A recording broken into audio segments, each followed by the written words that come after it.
So welcome back guys to We Talk Boxing, and today I'm going to be talking about the fight which is taking place next weekend between Johnny Fisher versus David Allen. Now this fight is set to take place on the fight of the year, and it's one of the undercard fights, and the main event for this is going to be Alexander Usyk versus Tyson Fury, the rematch. So the David Allen versus Johnny Fisher fight will be taking place in Saudi Arabia, and it will be the first time the pair have met in a professional ring.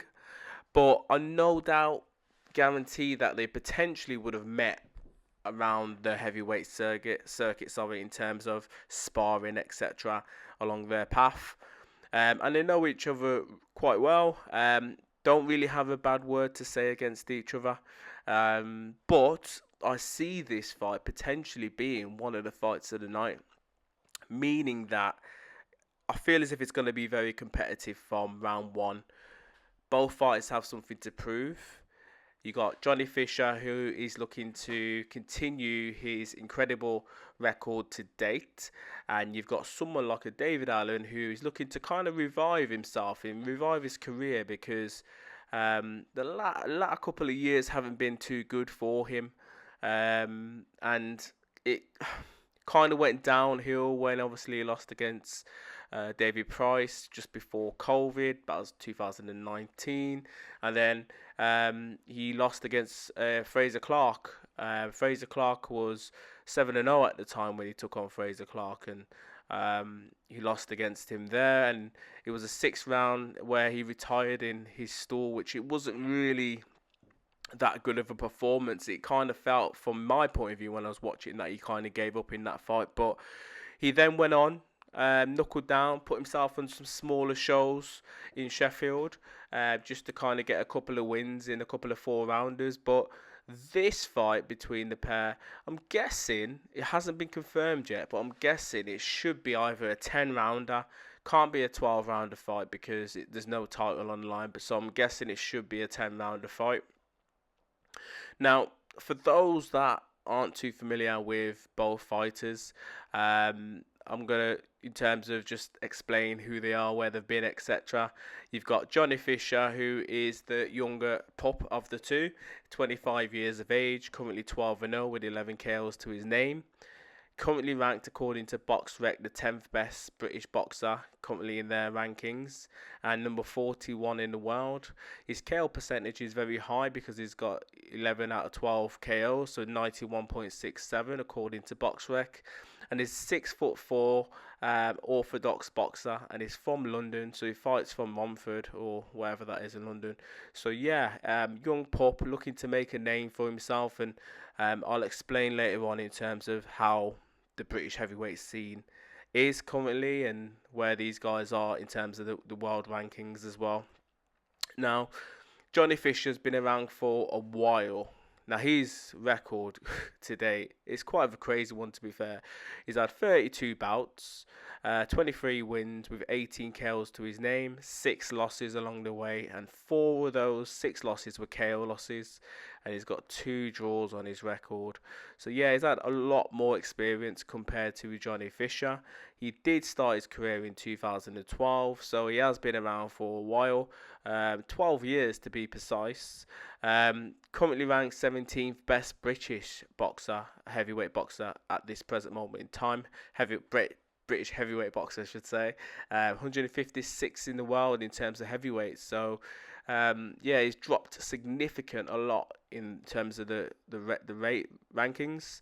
32 years of age. In terms of his KO percentage, again, he's got 18 out of 23 in terms of his wins, and he's got a 78.26 according to BoxRec.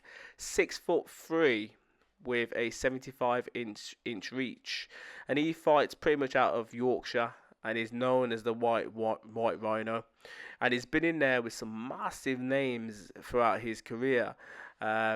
A lot of you guys would know a lot of the names, as I mentioned earlier. David Price is one of the persons who has beat him. He's been in there with Lucas Big Daddy Brown, Nick Webb, Tony Yoka, who else?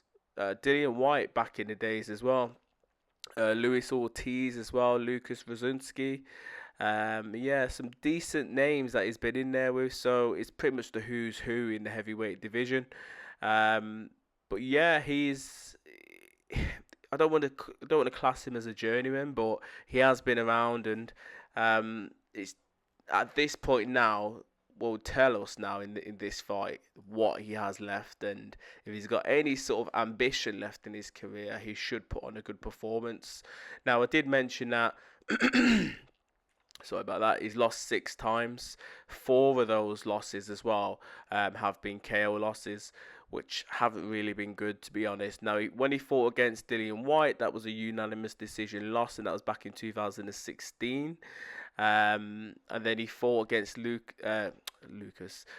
Ortiz, and that was a TKO loss, and that was in seven rounds in an 8-round contest. So not very good there. Split decision loss to Lenroy Thomas. And then he drew again to that Lenroy Thomas guy. I don't know who he is. And then he got TKO'd against Tony Yoka back in 2018. He retired against David Price in a 12-round contest. That was in the 10th round where he retired. And he retired, obviously, against Frazer Clarke, and that was 2023, so not long ago in a 10-round contest where he retired in the 6th round. So, yeah, he's a bit of an interesting boxer to date. As I mentioned, that I do feel as if this is one of them fights what's going to tell us quite a lot in terms of what he has left to offer the heavyweight division. Is he just in it for the money, or does he believe that he could go on, maybe capture a title, maybe go back for the British title? That could be an option. Now, in terms of Johnny Fisher, on the other hand, again, he hasn't been in there with anyone significant to date. Now, his best opponent that he's been in there with was Alan Babic, and we saw what he did to Alan Babic in his last fight. He absolutely destroyed him in 1 round. And no disrespect to David Allen, but I feel as if this could be a similar sort of thing. I probably give David Allen 3 rounds max. So yeah, I am predicting that it's going to be a Johnny Fisher KO. But I feel as if it's going to be an early KO. I just feel as if Johnny Fisher's too big, too powerful, too young, too hungry for David Allen. But what this does to the heavyweight scene, obviously, if David Allen loses and he wants to continue boxing, then he's going to be more of a gatekeeper for the up-and-coming boxer to try and go in against and get some rounds and, you know what I mean, hopefully put on a good performance against someone like a David Allen. But if he wins, then he puts himself back up there in terms of bigger fights. Now, not recently, we saw Solomon Dakers lose against David Adeleye. You know what I mean? So that could put him in there against someone like a Solomon Dakers. He beat him. Then again, he was the previous English champion. Then you could go up against someone like a David Adeleye or Moses Itauma, depending on where the British title is or the Commonwealth title at that time. And vice versa for a Johnny Fisher. So Johnny Fisher, 10th best British heavyweight to date. But he's climbing the rankings, and people want to see that fight between him and Moses Itauma now. I don't really want to see it just yet. Maybe in 2 fights down the line I want to see it, but not just yet, because I do feel as if the fight will be bigger in a couple of fights' time. But what I would like Johnny Fisher to potentially do is, you know what I mean, if he does beat David Allen, could he potentially take on someone like a David Adeleye, or potentially even the new heavyweight who's just come into the division, Lawrence Okolie, before taking on someone like a Moses Itauma, and vice versa. David Allen, he could go in there against any of these guys because he wouldn't be scared to knuckle up and get his gloves on and to fight these guys because he's that sort of guy. But yeah, I am predicting a Johnny Fisher KO. As I said, I reckon within 3 rounds. But it wouldn't surprise me if David Allen does take him the distance. Even if the fight goes the distance, I don't believe David Allen will win on points. I just think Johnny Fisher's going to be too big, too slick, too strong for David Allen. But you guys can let me know your thoughts in the comments below. Who do you consider the favourite in this fight? And by what method do you feel as if it will end? Do you reckon it would be a referee stoppage, a KO, or maybe even points? Let me know in the comments below. And as always, please subscribe and comment. Bless.